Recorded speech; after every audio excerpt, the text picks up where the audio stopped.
And you can see here, I'm still in Death Valley. I've been staying now for 2 days and I couldn't leave. It's just such a magnificent place. It's so incredible to be here. It's so vast, and I've been stargazing at night, and then I've been hiking and walking, and I'm planning to go all the way up there.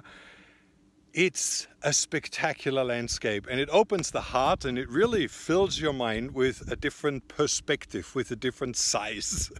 And that's why I thought to talk today about death.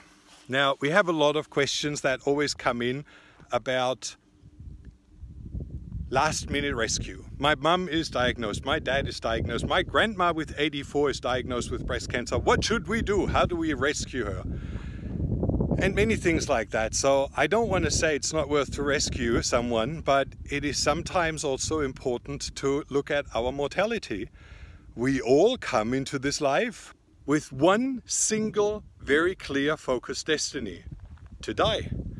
And that's why preparing for death is sometimes brought close to us when someone around us or when we're self-diagnosed. And I had 2 airplane crashes, both at a very high altitude where my plane crashed, and I was forced to look into my own mortality. And I found it something very liberating once I made peace with myself. And when your life flashes backwards in front of you and you see everything you've done, it just brings you back to a completely new understanding.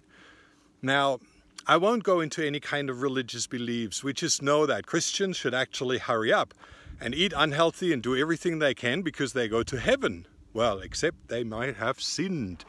In that case, well, yeah, extend your life as long as you can and stay here. But I don't think we are in that childish age of believing in those things. Evolution moves on. We learn from our mistakes. If we make mistakes, we learn from the deeds. And I think when we're diagnosed with cancer, and when we're diagnosed or someone loved one is diagnosed, there are more important things to focus on. For example, focusing on doing the things that we've missed out during life, that we should have done but didn't. You know, for example, to say, I love you, or thank you for what you did to me, because I've learned through that so much. Or just being with someone, going through old memories and spending time with them, maybe just giving a little bit of comfort. There is so much we miss out on in those final hours if we focus on rescue.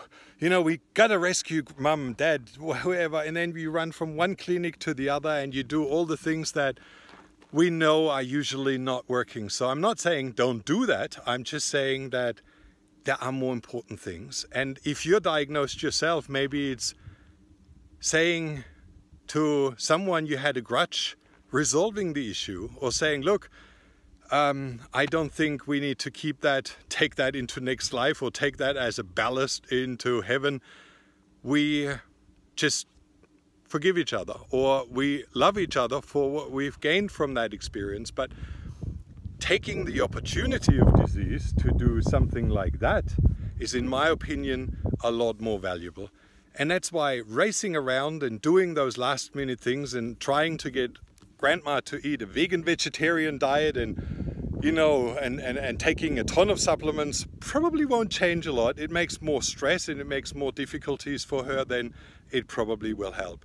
And that's why I would just say focus on those things which are important. Drop everything which is not important, things that hold you back, things that drag you down, things that are not in line with what you actually are going towards. And I always loved the perspective of the Buddhist beliefs.